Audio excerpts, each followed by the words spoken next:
제가 설교를 할 때는 사도행전 강의를 해야 하는데요.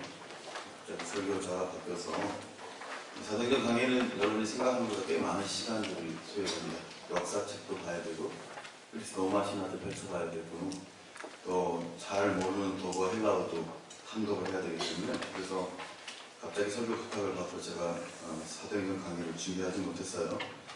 이 말씀은 신명기는 제가 평소에 큐티를 자주 하는 말씀드리고 오늘 본문은 작년에 리더 느헤미야 교육을 시킬 때 이 말씀을 가지고 한번 나눈 적이 있기 때문에 익숙한 말씀들이기 때문에 나눌 텐데요. 여러분 분명히 제가 서두에 여러분과 하나님께 양해를 구하면요 많이 준비하지 못하고 강단에 올라왔다는 점을 여러분 양지하시고 이 설교를 들을 수 있기를 원합니다. 이 신명기 우리가 제가 사도행전 강의를 하기 때문에 잘 하지 않는 설교이긴 한데요.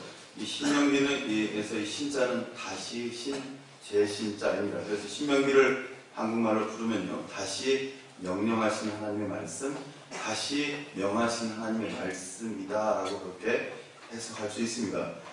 그래서 이 신명기에는 주옥 같은 모세오경에 나오는 앞에 나오는 창출, 창세기, 출애굽기, 레위기, 민수기에 나오는 내용들이 다시 반복되면서 하나님이 그 이스라엘의 역사를 통해 다시 강조하고 싶으신 내용들이 소개되고 있는 책이 이 신명기인데요. 그 신명기 중에서도 가장 핵심이라고 할 수 있는 것은 신명기 6장 4절에서 9절까지 나와요.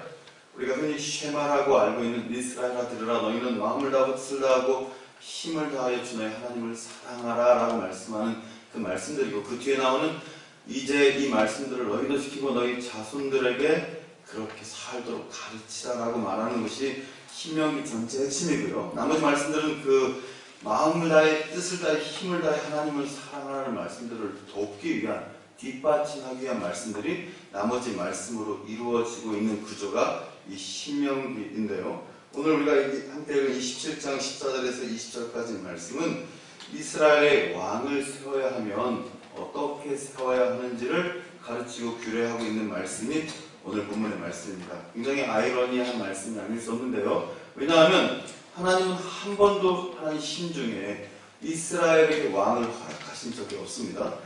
단 한 번도입니다. 왕이 필요 없고 왜냐하면 하나님 자체가 늘 왕이시라고 가르쳐 왔는데 어리석은 인간들은 이스라엘을 탓할 일이 아니지만 우리랑 굉장히 유사하고 다르지 않기 때문에 어리석은 이스라엘 백성들은 늘 하나님이 왕 되심을 알아차리지 못하고 인정하지 못하고 눈에 보이지 않는 하나님이 아닌 눈에 보이는 왕을 늘 요구했던 것을 볼 수 있는데요.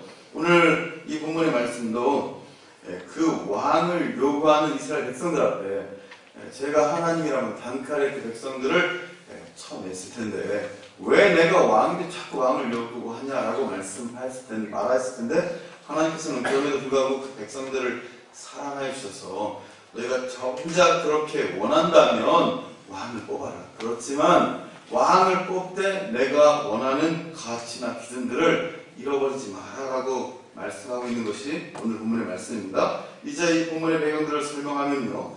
가나안 시대를 눈앞에 둔 이스라엘 백성들에게 하나님께서 모세를 통해 다시금 강조하는 내용들이라고 말씀드렸는데요. 원래 약속대로 이스라엘 백성들은 이제 가나안을 목전에 두고 있습니다. 그들이 그렇게 타고 들어가고 싶었던 약속의 땅, 하나님 젖과 꿀이 흐르는 말씀이 흐르는 땅에 들어가려고 하는데 이제 그들이 이 가나안에 들어오려고 많은 나라들, 민족들을 거쳐오고 많은 시간들을 지내면서 이방 나라들, 다른 나라들을 보니까 그들을 공격하고 그들을 지배했던 나라들의 대표적인 특징 중에 하나가 왕이 있었다는 것입니다. 그래서 그들은 그들의 생각을 짜내기 시작합니다.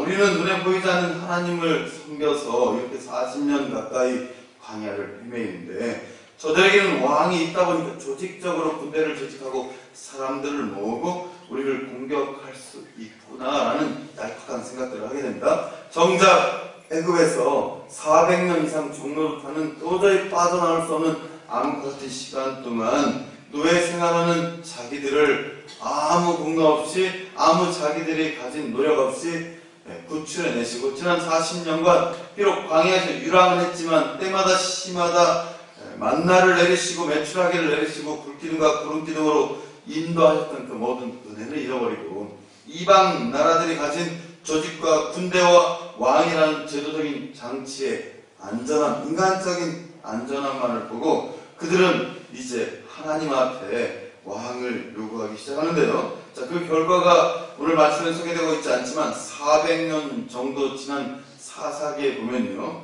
이런 요구로 바뀌고 있는 것들을 볼 수 있습니다. 사사기 21장 25절 사사기가 끝나는 마지막 장인데요. 사사기에 2번 반복되고요. 비슷한 내용으로는 4번 반복되는 말씀인데 이렇게 기록되어 있습니다. 그때 사람들이 왕이 없으므로 각자의 소견에 옳은 대로 행하였다라고 말하고 있고요. 또 그 뒤로 400년 뒤에 이제 이스라엘은 드디어 사울 왕이라는 최초의 왕을 갖게 되는 것들을 볼 수 있습니다. 어쨌든 이스라엘의 왕을 요구하고 왕을 뽑게 되는 과정들은 하나님이 유도하신 것이 아니라 철저하게 그들이 좋아 보이는 것들을, 그들이 갖고 싶은 것들을 정작 왕 되시고 주인 되시고 그들이 하나님 되시는 하나님을 보지 못하는 어리석음에서 출발하고 있는 것들을 발견하게 되는데요. 그럼에도 불구하고 소개하고 있는 것처럼 하나님께서는 그들을 맺히지 않고 그들을 벌하시지 않고 이 말씀을 주심으로 인해서 마치 그런 일이 일어날 것들을 예언하시는 것처럼 오늘 이 말씀을 통해서 이스라엘에서 왕을 뽑으려면 이렇게 뽑아라 라고 말씀하고 있는데요. 오늘 본문으로 돌아가 보도록 하겠습니다. 14절입니다. 내가 내 하나님 여호와께서 내게 주시는 땅에 이르러 그 땅을 차지하고 거주할 때에 만일 우리도 우리 주의 모든 민족들 같이 우리 위에 왕을 세워야겠다는 생각이 나거든. 자, 이 생각의 출발이 앞에 설명했지만 누구로부터 기인합니까? 철저하게 인간입니다. 제가 배경 설명했듯이 그들 주위의 나라들을 보고 그들이 이 이야기들을 발산냅니다. 그런데 굉장히 재밌는 것은요, 그들 주위의 나라들이 그들을 쳐들어오고 화려해 보이고 이스라엘이 갖지 못한 철기를 가지고 있고 이미 그 시대 3,500년 전에 철침대를 만들어 사는 가사나곡이나 뭐 이런 사람들이 있었지만 한 번도 그들이 이스라엘을 이기고 가지 못했는데 정작 자신들이 그런 얇은 무기 같지 않은 무기와 아무 조직되어 있지 않은 군대로 승리하였다는 것들은 그들이 깨닫지 못하고 그들이 가지고 있는 화려함만을 그들이 보고 왕을 요구하고 있는데요. 하나님, 자, 그때 한 가지 명확한 기준들을 그들에게 말씀하십니다. 15절입니다. 반드시 내 하나님 여호와께서 택하신 자를 내 위에 왕으로 세울 것이며 내 위에 왕을 세우려면 내 형제 중에서 한 사람을 할 것이요 내 형제 아닌 타국인을 내 위에 세우지 마라 라고 말씀하면서요. 15절에 보면 첫 번째 어떤 사람을 세워야 하냐면 하나님이 택하신 자여야 한다라고 그렇게 분명히 이야기합니다. 더 정확히 말하면 하나님은 왕 자체를 세운 것을 탐탁지 못하게 생각합니다. 그러나 하나님 굳이 왕을 세우려면 하나님이 택하신 자여야 한다라고 이야기하는데요. 이것은 왕뿐만 아니고 목사도 마찬가지고요. 한 가정의 가장도 마찬가지고요. 또 교회 공동체 리더도 마찬가지입니다. 이것을 그러니까 모든 그런 하나님 기준의 어떤 장을 세울 때 하나님이 택하신 자여야 한다. 왜입니까? 이름은 왕이지만, 이름은 리더이지만, 이름은 어떤 장이지만, 그들은 결국에는 통치자가 아님을 하나님 분명히 하고 싶으십니다. 무슨 이야기냐면, 왕이지만 실권을 가지고 있지 않은 대리인인 왕. 그래서 하나님이 왕을 통해 계속해서 말씀하시고 간섭하고 싶으셔서 이스라엘 처음 왕을 세우는 광경을 보면요. 사울이 비록 실패한 왕이지만 처음에 이스라엘 왕으로 세워질 때 하나님은 제사장을 세울 때와 동일하게 왕을 세울 때도 그 머리에 기름을 부으십니다. 왜냐하면 이 왕이 제사장과 똑같은 하나님의 대리인으로서 그가 통치자가 아니고 하나님이 세운 대리인임을 천명하기 위해서 그런 의식들을 제사장과 똑같이 기름을 부으셔서 왕을 세우시는데요. 이스라엘 왕들이 시간이 얼마 지나지 않아 그들이 대리인임을 잃어버리고 그들이 이방 나라들과 똑같은 통치 형태를 가지려 한 것을 볼 수 있습니다. 어찌됐건 하나님은 처음 왕을 허락하시면서 하나님의 뜻에 맞지 않지만 그들에게 왕을 허락하시면서 한 가지 잃어버리지 않기 원하는 것은 왕은 내가 선택한 자여야 된다. 왕은 통치자가 아니고 철저하게 대리인이어야 한다라고 분명히 못 받고 있는데요. 오늘 이 말씀을 통해 목사의 한 사람으로서 다시 한번 경각심을 갖지 않을 수 없는데요.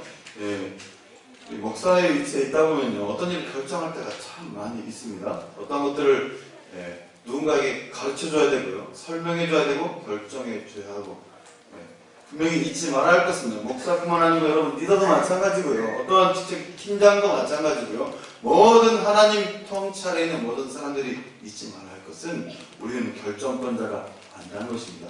하나님이 모든 것을 결정권자이고 우리는 그 결정을 잘 전달하는 대리임을 잊지 말아야 한다라는 것들을 오늘 이 말씀 가운데 담고 있고, 두 번째 15절 말씀 가운데 하나님 크게 내세운 조건으로 볼 수 있는 것은요, 이스라엘 백성 중에서 선택하라, 타국인이 아닌 이스라엘 백성 중에서 선택하라라고 되어 있는 것들을 볼 수 있습니다. 왜일까요? 왜 이스라엘 백성에서 선택하라고 되어 있을까요? 이미 이스라엘 이 공동체는, 이 가나안을 목전에 두고 있는 이스라엘 공동체는 다민족 사회였습니다. 이스라엘 백성 한 민족만 있는 것이 아니라 출애굽할 때 하나님이 따라 나오기 원하는 모든 타국인들을 다 데리고 나오라 했기 때문에 이 안에는 여러 민족들이 섞여 있었습니다. 우리가 착각하는 것은 이스라엘 한 민족만 섞여 있는 것이 아니라 이스라엘에 전혀 실을 두지 않는 다른, 그래서 이미 이 당시 니그로, 흑인들도 섞여 있었고요. 그리고 유럽 쪽, 우리가 사도행전에서 보면 마게도냐 계통의 백인들도 섞여 있었고요, 이 출애굽할 당시에. 그리고 동방에서 온 중국이라 추정하는데요, 황인들, 이 이스라엘 백성들은 약간 흑인에 가까운 황인이거든요. 우리 쪽에 가까운 황인들도 섞여 있었는데요. 굳이 하나님이 이스라엘 순수 혈통을 선택하라 하신 이유는 순수 혈통을 중요시하게 생각해서가 아니라 여호와의 말씀으로 교육받은 자를 선택하라는 의미들이 담겨 있습니다.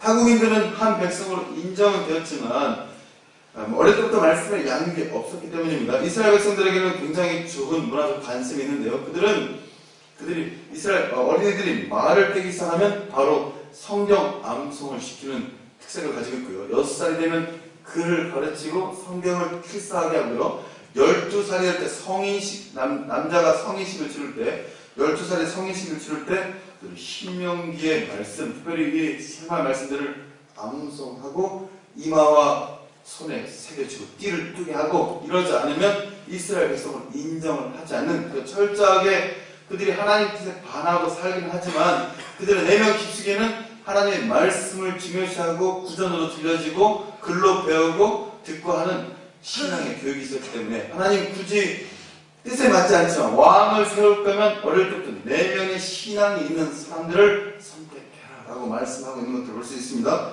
굉장히 중요한 포인트입니다. 물론 먼저 된 자가 나중되고 나중된 자가 먼저 된 자고 신앙에 언제 믿어야 한다는 타이밍은 분명히 없습니다. 그러나 제가 짧은 시간 신앙생활을 하다 보니까요, 어릴 때부터 차곡차곡 비록 놀러 다니기도 하고 교회에서 도망도 치고 사고도 치지만 어릴 때부터 신앙에 들으면서 쌓이는 이 내공들은 절대 무시할 수 없는 것들을 볼 수 있는데요. 여러분, 그래서 예배가 중요합니다. 여러분, 이 한 시간 졸린 눈으로 앉아있을 수도 있고요, 아무 의미 없이 앉아있을 수도 있지만 이 시간, 여러분, 이 시간들을 보내고 있다는 자체가 굉장히 큰 의미일 수 있습니다. 왜냐하면 이 시간에 말씀이 선포되기 때문인데요. 이제 16절부터 보면 좀 더 구체적으로 하나님 왕의 자격들에 대해서 말씀하고 있는 것들을 볼 수 있는데, 크게 세 가지 왕의 자격을 제안하고 있는 것들을 볼 수 있습니다. 16절입니다. 그는 병마를 많이 두지 말 것이요, 병마를 많이 얻으려고 그 백성을 애굽으로 돌아가게 하지 말 것이니 이는 여호와께서 너에게 이르시기를 너희가 이후에는 그 길로 돌아가지 말 것이라 하셨음이며, 첫 번째 왕은 이제 이렇게 해서 두 가지 조건, 하나님이 택하신 자여야 한다, 이스라엘 백성 중에서 선택해야 한다로 해서 왕이 세워지고 나면 왕은 일단 왕재임 기간에 말을 많이 두지 말라라고 그렇게 이야기합니다. 왜입니까? 왜 말을 많이 두지 말아야 합니까? 당시에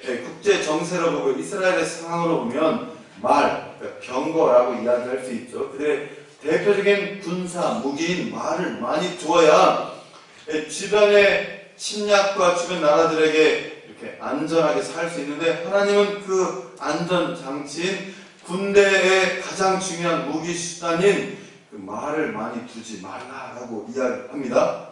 많은 왕들은 당시에 주변 국가의 많은 왕들은 말을 많이 두는 이들의 편안이 돼 있었습니다. 그래서 전쟁을 하면 가장 먼저 그들이 노력을 하고 탈취를 하는 것이 말이었습니다. 그만큼 말은 그 당시 가장 중요한 수단이었기 때문인데요. 하나님은 그 가장 중요하고 가치 있는 말을 많이 두지 말라라고 이야기합니다. 왜냐하면 하나님보다 군대를 더 의지할까 하는 염려하셨기 때문입니다. 앞에서 이야기했듯이 이 왕은 통치자가 아닙니다. 하나님의 대리인입니다. 그렇기 때문에 왕이 됐지만 그는 세상의 통치 방식이 필요 없는 것입니다. 하나님의 통치 방식으로 일들을 행해야 되기 때문에 말을 많이 두면 더 이상 하나님을 의지하지 않는, 우리도 똑같습니다.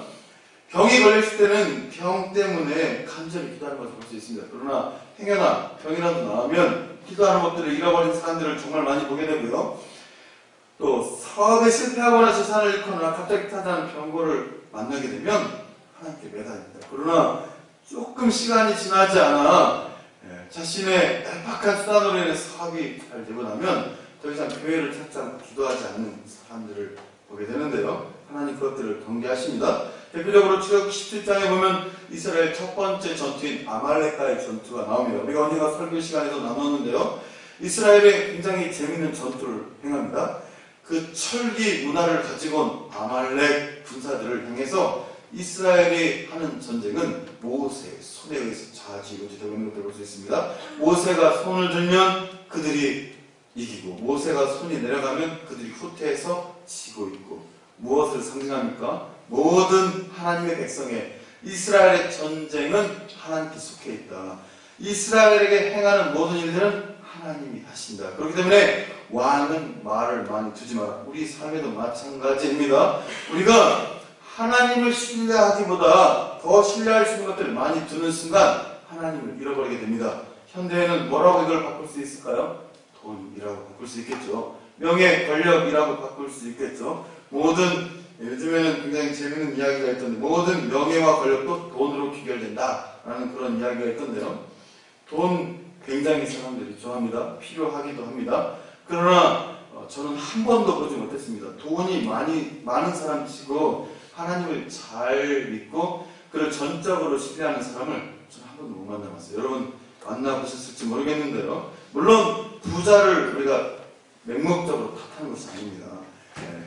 주인이 누구냐를 분명히 알고 살고 내가 누구를 의지하고 사느냐가 중요하다는 이야기인데요. 사랑하는 청년 여러분 원하시면 돈도 많이 버십시오. 그러나 하나님을 의지하는 법들을 잃어버리지 않는 은혜가 저 여러분 가운데 있기를 주님의 이름으로 축복합니다. 두 번째 계속해서 말씀을 보면 17절입니다. 그에게 아내를 많이 두어 그의 마음이 미혹되게 하지 말 것이며 라고 이야기합니다. 왜일까요? 이것은 왜 아내를 많이 두지 말라고 했을까요? 단순히 인간의 정욕 때문만은 아닙니다. 물론 여기서는 그의 마음이 미혹되게 하지 말라고 말하면서 정욕의 부분들을 많이 다루고 있는 것 같지만요, 배경을 보면 이렇습니다. 당시 이스라엘 주변 국가들의 국제 정세는 대부분의 나라 왕들이 부인들을 많이 뒀어요. 그 이유는 정략 결혼을 많이 했기 때문입니다.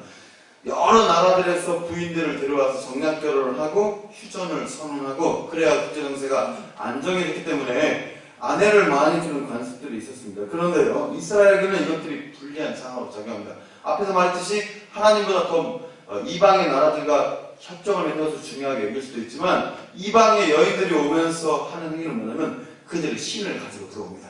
이방의 신들을 가지고 들어와서 이스라엘 왕을 혼탁하게 할 수 있기 때문에 하나님 철저하게